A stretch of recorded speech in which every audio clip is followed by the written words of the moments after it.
Yan ang sinasabi ng enforcer or ng LTO. Reckless, no?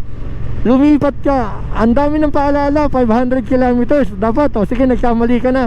Pinilit, dito pa lang ginawa mo na, nagsumikap ka na. Hindi, anong ginawa nung driver?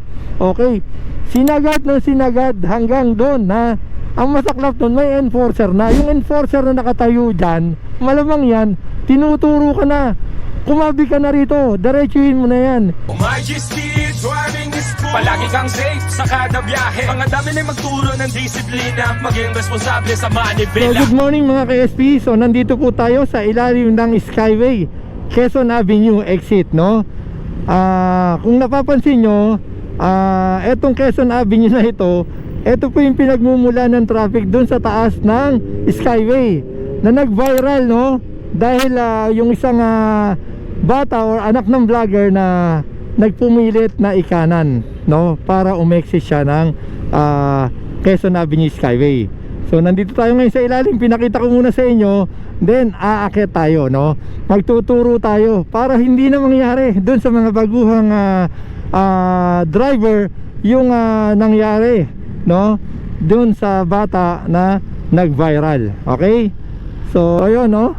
Tara, tayo magtuturo ngayon at ipapakita lang natin para sa mga baguhang driver at hindi na matulad or hindi na maulit yung nangyari na yan. So ito, meron ditong broken line. So yan, pwede tayong kumaliwa. Alright. Okay, pag akyat natin dito, tayo po ay bababa ng Quirino exit. So akyat na tayo ng pa-northbound from Quirino Avenue. Yan, akyat na po tayo. Shout out sir, morning.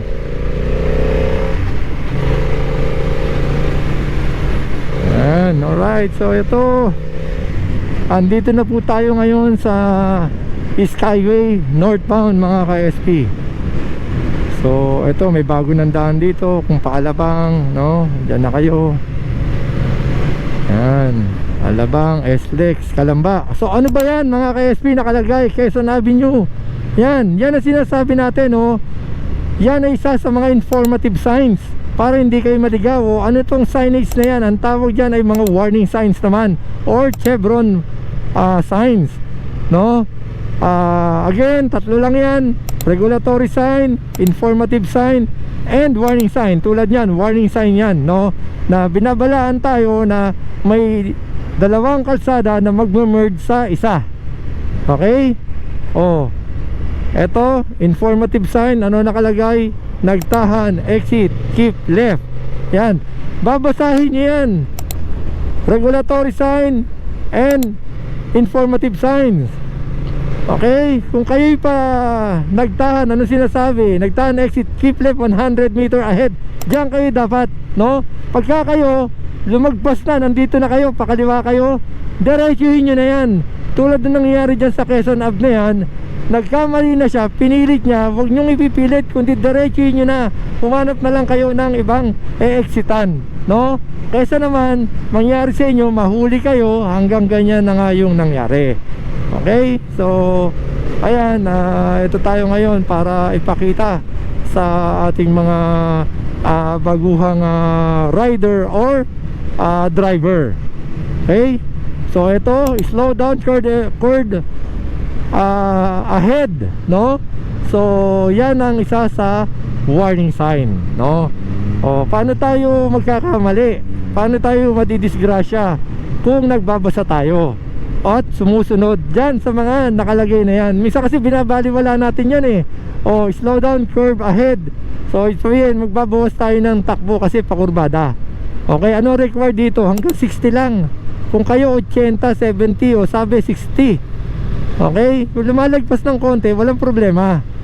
Yan, kasi hindi naman totally ganun kahigpit ang mga enforcer natin sa mga expressway at skyway, no? So ito, nilalagyan ng ganyan mga emergency bay. Okay, So tuloy-tuloy lang tayo. Napakaraming chevron marking dito. Ano ba ang purpose niyan, chevron marking na yan? Alam nyo, lalo na yan sa gabi, very useful yan mga ka-SP. Yan po ay reflectorize. Imbis na dediretso kayo, malingap kayo, pag naiilawan nyo yan, lumiliwanag yan. So ituturo kayo na i-turn nyo sa pakaliwa ang inyong manibela, or ikabig sa pakaliwa ang inyong manibela. Okay? So ayan o, nakikita nyo yan. So dito tayo sa kabilang lane, signal. Okay, ano ba ang tamang paglipat? Hindi yung pagka-signal yung kaliwa banat agad, hindi. Makiramdam muna, tignan nyo muna sa side mirror, shoulder check, then pasok, no? Hindi yung signal, pasok. Ayan kaya maraming kamote, no? Mapagdesisyon ng sarili. Alam nyo, pagka nandito kayo sa lansangan o sa kalsada, no, huwag kayong pala desisyon ng kung ano lang yung ginusto nyo, yun na. Tandaan nyo, dalawa lang yan. Kung hindi kayo mahuhuli ng enforcer, makaka-aksidente po tayo ng kapwa motorista, no? Kung hindi mo siya ma-aksidente, road rage ang kahihinatnan. Kasi magagalit, kabig ka ng kabig, tapos high blood yung katabi mo.